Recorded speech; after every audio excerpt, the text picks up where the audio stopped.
Joining us now, Senator Josh Hawley, who in a matter of hours will have a chance to question her. Senator, what stands out? I heard you in previous interviews say soft on crime is something that concerns you. What proof do you have?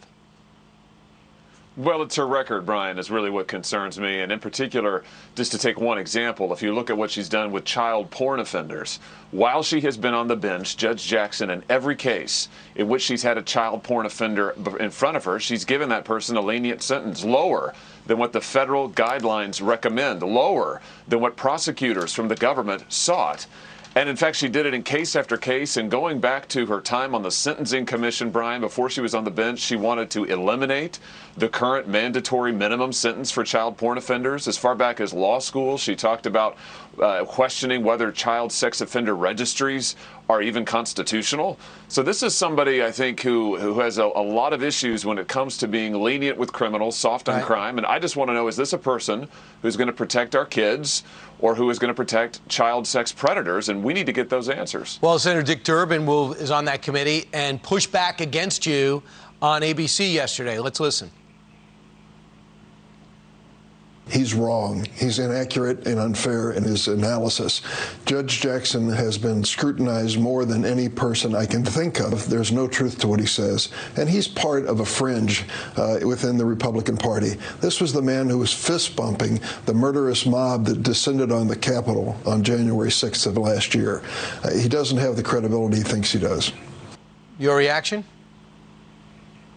Well, the facts are the facts, and the facts are that Dick Durbin can call names and cast aspersions all he wants, but Judge Jackson sentenced below the sentencing guidelines for every single child porn offender that has come before. And it's not just one or two, Brian. She's had, to the extent that we can find her cases, she's had at least 10, we believe, 10 different cases with child porn offenders. And in every single one where she had discretion, she sentenced below what the federal recommendation was. She sentenced below what the government recommended. Now, listen, here's what the left's new line is what that's fine. They said, yeah, because child porn sentences are too high. So it's good that Judge Jackson is sentencing leniently. And I guess we can have that debate. I just want to say that I disagree with that.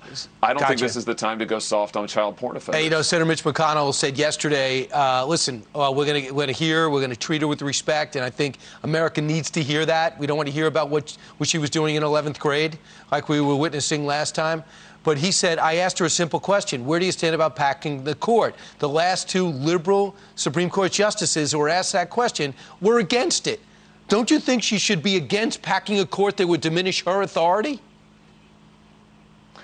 Yeah, I think that this should be an easy question for her to answer. It's troubling that she won't just come out and say that this is the right number, that 9 is the right number. That is what every justice who has been asked this question in my living memory has said, including, of course, the late Ruth Bader Ginsburg, including Justice Breyer, who she would like to replace. So, you know, this again, I think there's a reason that these far-left groups are for Judge Jackson, and we need to get some answers from her. Absolutely. Clarence Thomas, by the way, was hospitalized with flu-like symptoms, but is expected to be okay. Just when I saw that video, it just reminded me of that. Real quick, if you guys do get the majority, and you're within a whisker of being the majority now in the House, and the Senate is going to be a harder mountain to climb, but it's more than possible. Where do you want to probe first? Well, in terms of what this administration has done, I would start with, first of all, their withdrawal from Afghanistan, their chaotic, disastrous withdrawal from Afghanistan that left hundreds, if not thousands, of American civilians behind to the enemy, that cost 13 American service members lives at that explosion at Abbey Gate. I'd like to know why Joe Biden, relatedly, has shut down American energy production. Why isn't he pushing forward? Why isn't he opening up our production so that we can be energy independent, so that we're not reliant on people like Vladimir Putin? I think there's lots of questions to ask here, but I'd start with their disastrous policies and the chaos that they have led this nation into. Also, other people have brought up an investigation into Anthony Fauci, what was going on before, and Hunter Biden's laptop. It turns out we can believe it. Who would have thought? Maybe there's something there, and it's not about him being addicted to crack, which has nothing to do with this in the big picture. And the big picture is what kind of deals was he cutting and who's the big guy. Maybe we'll finally get some answers. Senator Josh Hawley, we'll watch you today. Thank you.